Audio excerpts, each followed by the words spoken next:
Well, today is a Sunday afternoon and I have a visitor from all the way from Scotland, Fraser, Nice to meet you, who's Peter. a keen YouTube fan of ours.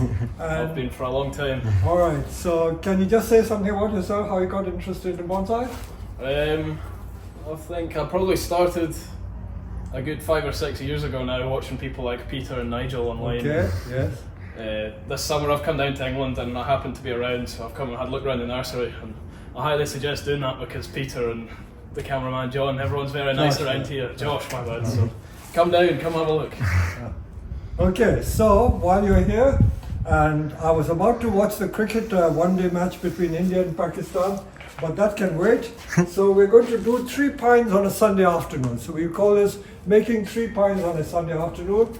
And Fraser will have the pleasure of working with me, and we will see what we can do. These are what we call impossible pints. If I give it to someone, they will probably throw it away thinking that I was teasing them. But you know me, we can make bonsai out of anything. So what can we do with these trees? So let us start with what would you say is the easiest one, Fraser? Out of these two? No, out of the 3. Oh well, this one's pretty much done at this point almost. Which one? This one's the easiest, no? Easiest, okay. Tell me what you would do with this one. I'm not testing you, but you're going to help me do it so that you have the fun of doing a video with me. Okay. Yes, sir. You place the tree in whatever direction or angle you want, and then we will. Then you'll critique it. Yes, I'll see. Tell me what you decide to do. Have a good look, think. Play with all the angles. It's virtually a complete bonsai, isn't it? That's not bad, that's for sure. The lady just wanted to buy it, but they're humming and hawing. They said, what's that rubbish tree? I said, it's not a rubbish tree. With a little work, I'll transform it, triple the value. It's a grafted European black pine. They make beautiful bonsai. Yeah, that's the way. Turn it all around, different angles, and see what line you can get, and come up with a solution, and then we proceed to do it. They make beautiful bonsai. We have one at Wisley. What kind of tree did you say it was, sorry? It's I think it's a European black pine. Yeah. Pinus austriaca. Yeah, Austrian black pine. Yeah. Nice. Well, I don't want to spin this round for too long. Okay. I know you're supposed to have it leaning towards you and you want the carved trunk, so that's what I'm trying to go for here. Okay, so tell me how you would solve this problem. What sort of thing you would want? Okay, you tell me, speak your mind, don't be shy. I like these branches on the outer bends, and I might remove something like this one. So the tree would be like this, Potentially, yes. like that. Yeah. Yeah, that's a good solution looking at it this way. This is possibility. Like this, with this the front. There are many possibilities. Many possibilities. Yeah, something like that. Okay. The way I was thinking, what you suggested is possible, but what I was thinking that if you use this, you can use virtually all these branches, make that the leader, and remove this bit.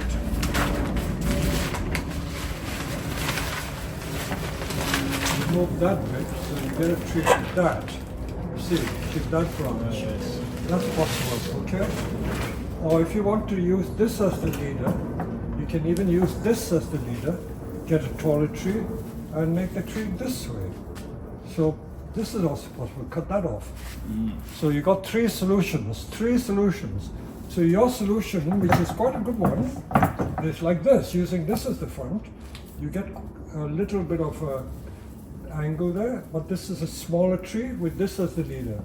Okay, so this is one possibility, and the other possibility was using this as the leader, cutting that off, so you got a tree like that and like that. But the third solution is to have a big tree with this as the leader and this like that. So As I said, there's so many ways of skinning a cat. And because this is my tree, I have to sell it. I'm going to have the privilege of making the decision myself. And I'm going to take this solution because I want a bigger tree. Absolutely. I look for the future. You know, I don't want a instantaneous complete bonsai. So timber, we get rid of this.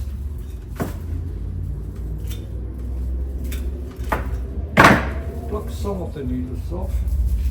You can pluck some of these needles for me. Just pluck some of these. Well, these dead ones. Some of the live ones as well. Pluck some of these back. Do that. Make it easier to wire. Also, by plucking the needles, you encourage bud back.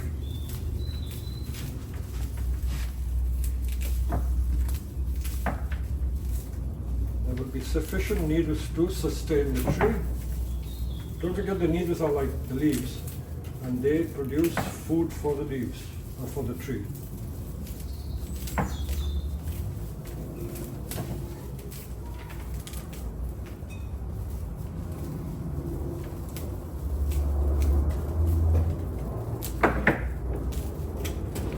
In Scotland, you've got some lovely pines. Yes, Scots pines. I've heard of the Caledonian pines. They're supposed to be very nice. I've never been up there, but Caledonian pines are also very spectacular.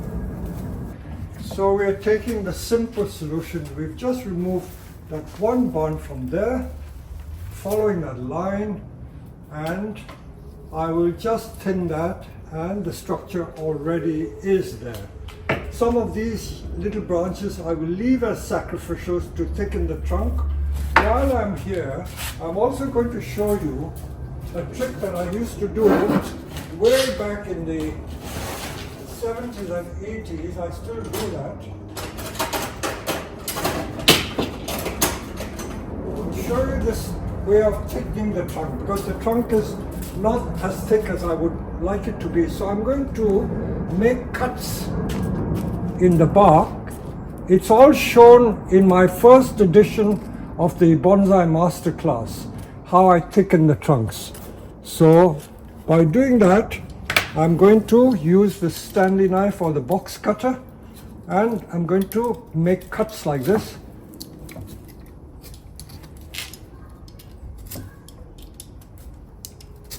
I always use this analogy of opening or unloosening your belt.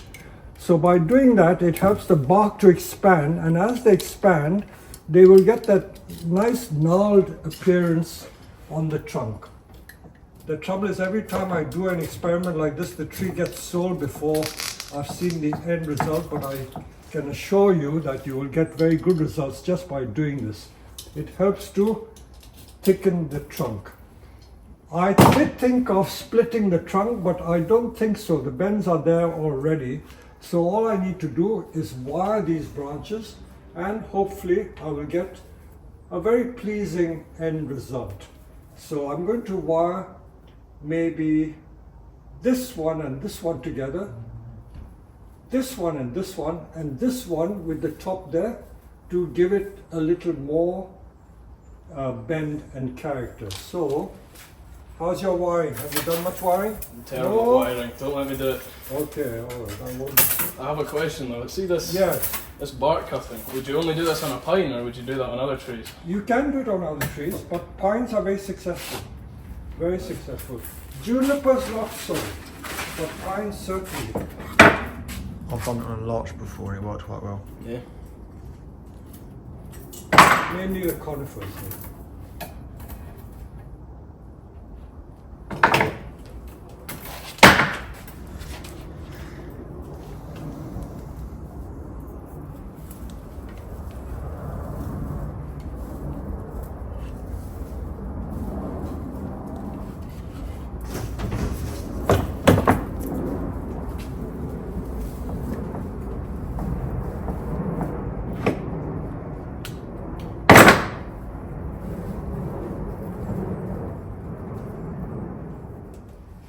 I'm now going to split the trunk from here to there.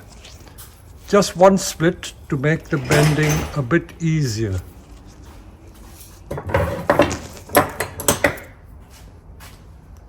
down the middle. Like that, yeah? Yeah, that way. Sometimes if you're not sure, you can make a quadrant. That means cut it both ways. If it's too thick, you can use the big Japanese splitter.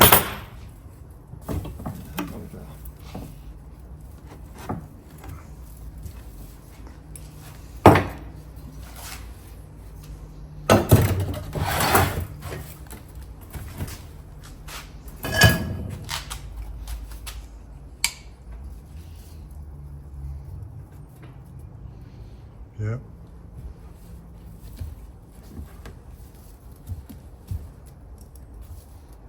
The blades have to meet in the middle. Yeah.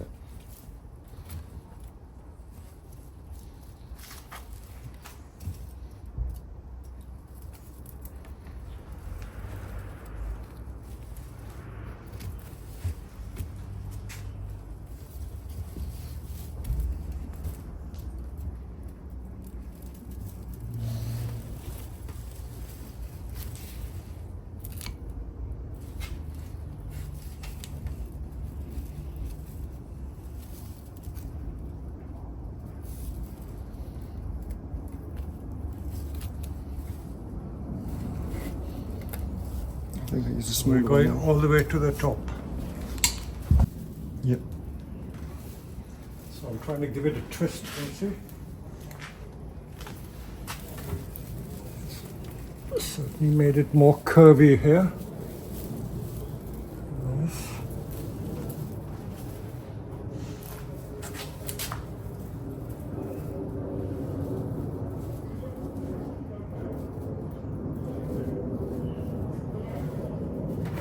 So you see what we've got, a very nice shape. They're making that the leader.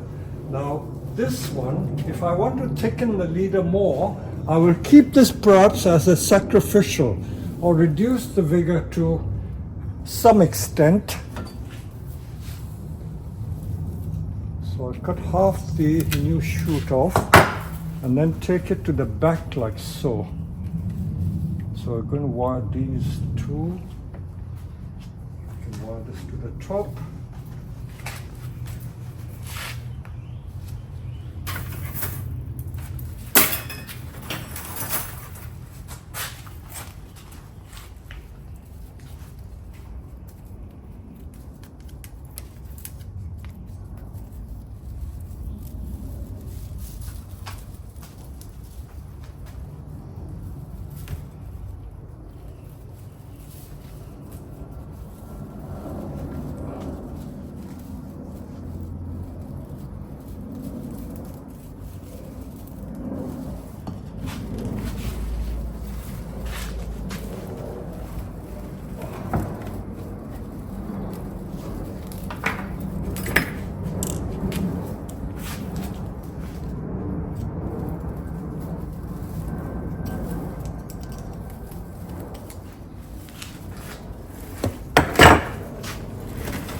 The wire is probably going to stay on the tree for about a year because I know it will set by a year, and then we can then take it off before it bites. Pines tend to grow so fast in the summer that you can get swelling of the branches very fast during the summer, and if you're not careful you will get quite a lot of the wire biting into the trunk. So that can go up that way, so we got that shape.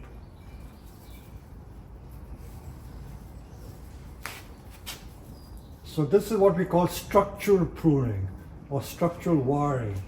We're not attempting to complete the tree, this is just to create the structure. There's a big difference between structural pruning and the final pruning. And wiring, I mean.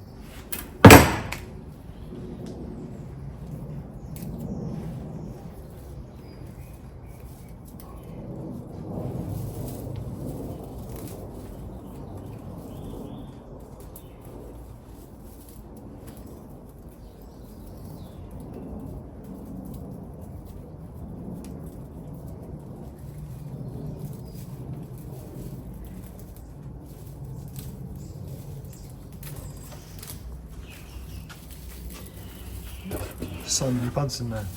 Yeah, very prolific. They bud back very easily. How old is this, Peter? I've had it on the nursery about 10 years. Yeah. So it's not 10 years, more than that. Yeah, I would yeah. say 15 or 20. Yeah. Because when they're grown in pots, they don't grow so fast. If you grow it in the ground, they grow at the rate of knots. So these have been in pots all its life. The trunk looks old though, doesn't it?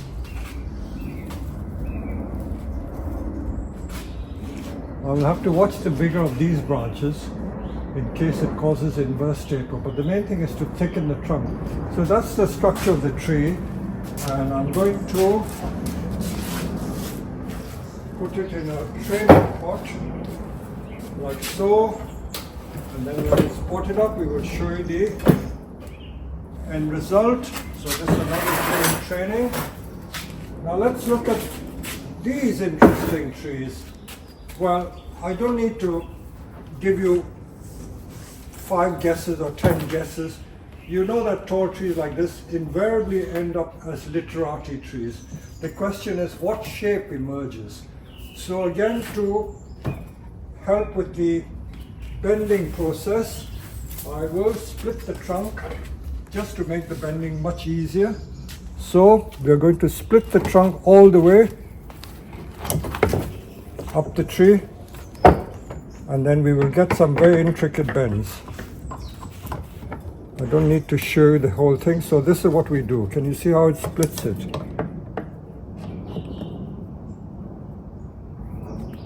Like so. See, and we're going to go all the way up the trunk. You don't need to film everything because it's going to take quite a long time to do this. So a tree like this crying out to be made into a literati, but literati easier said than done. How you bend it is really up to the artist or the creator's choice. As they say, you give this to 100 people, you'll get 100 different solutions. So every person will create a different shape. So let us see how I can get a shape. It's not trial and error, and it's not by fluke. We just have to do it till it looks right. I may have to put a double on it because this is, although quite thick wire,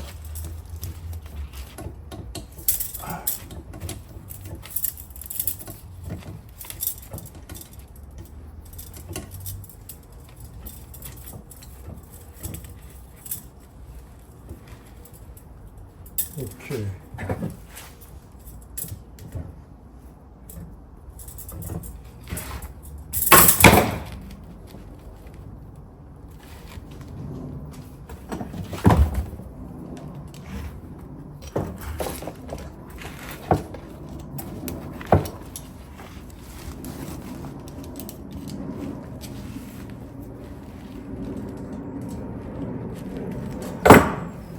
Let's see what shape I can get.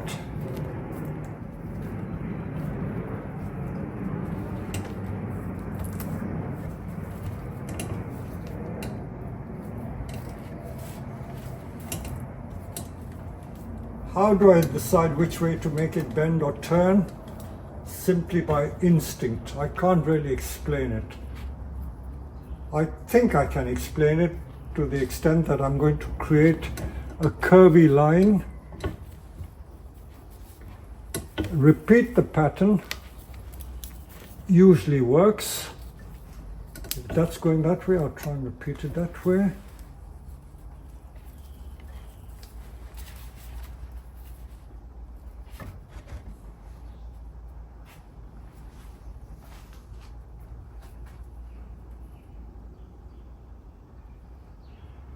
I don't want to waste anything. I want to utilize virtually everything that I have available to me.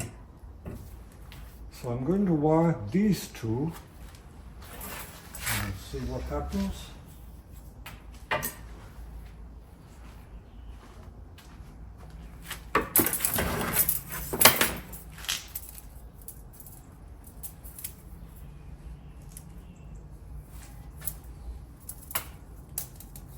Because why this and this? I don't think you need to video this.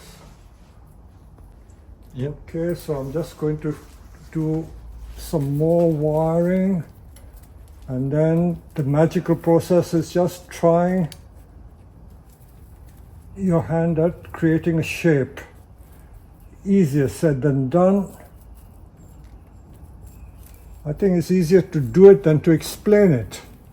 These creative things are very hard to explain because what you feel inside your heart and soul is not always easy to express.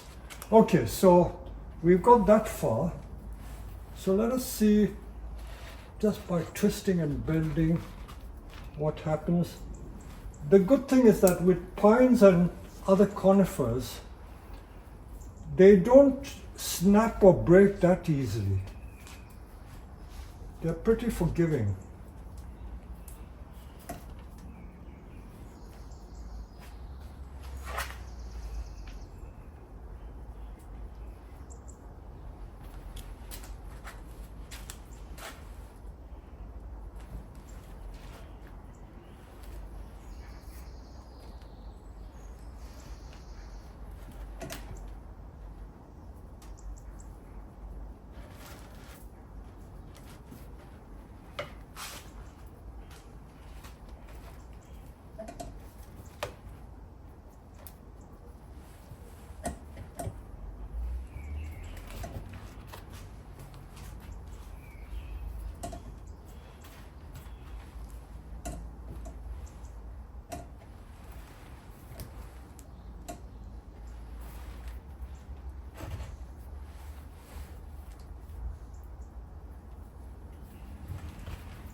Something like that.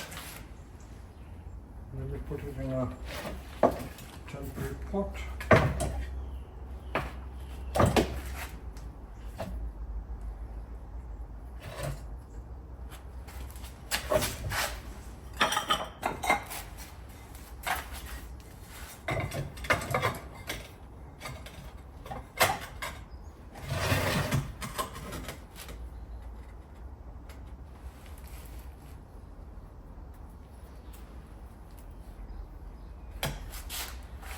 I'm going to put it in a mica training pot and then tinker with the final shape. That means I'm going to repeat that pattern, repeat the two patterns like that. So they're literally like a brushstroke painting. So this is what I've achieved so far. I'll pot it up and then we will show you the end result. So that is pretty dramatic, and this is what we call freestyle, completely freestyle. Nothing contrived, nothing planned. So that is that one. And then let's see what we can get out of the other one.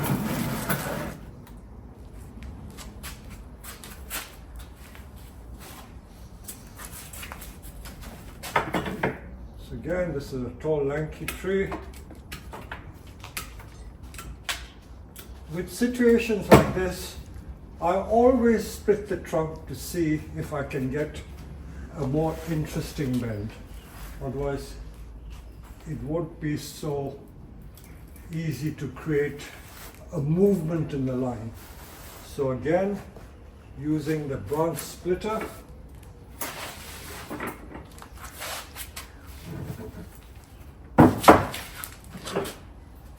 I'm going to try and bend it this way. I will split it this way.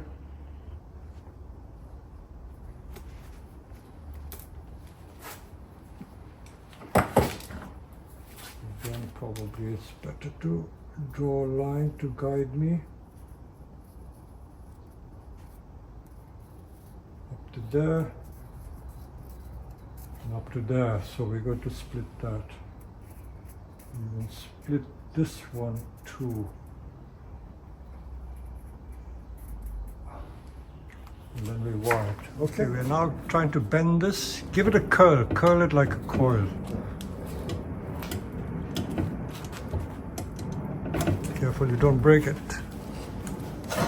Coil it from further up.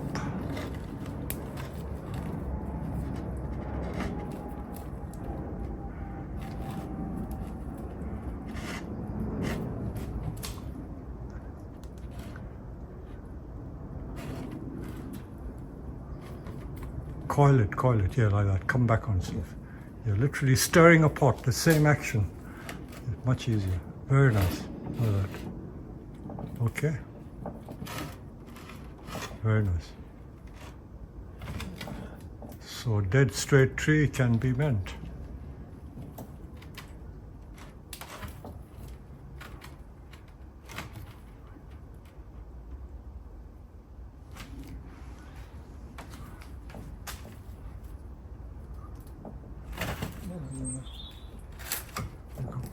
Do something to the top. If you hold the tree for me, I'll hold it.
I think if you wire this, maybe this and this all the way to the top, or maybe from here. Okay, this all the way to the top, and this, with the thinner gauge wire. This one maybe with this gauge wire, this gauge wire. Right, and we will give more curvature to it.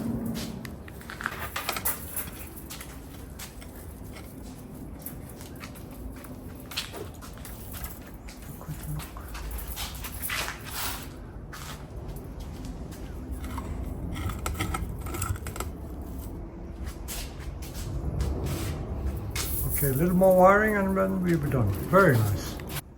So after half an hour's work, we've got this into a training pot, and as I said, this is going to be the start of the journey for this pine. I'm going to reduce the branches a wee bit.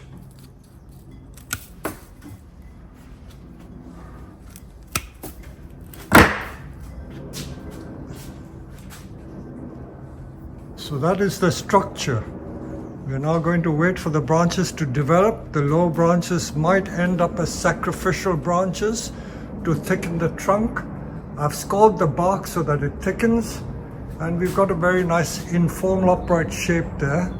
So this is the start of the journey. It's not meant to be a complete tree, it's only the start of the tree. In 2 years' time, it will look quite different. So there you go. We will try and show a before shot of this to compare the two. And now we'll move on to the other pines. So this is that double trunk or triple trunk literati. We put it in this incurve pot. At first I thought of putting it in this pot, but it didn't look right in that. You know, if you go for a distance, you see, that didn't look quite right. The pot is too small. And certainly a heavy rectangular pot didn't look right either. So being a literati style, these incurved literati type pots are good. So I think the photograph doesn't do it justice. In real life it looks more dramatic. If you come close and take detailed shots, you see the line. The way it works is that by repeating the line, see, when we double bend it, see, we repeated this and this, this and this. So the repetition always makes it interesting.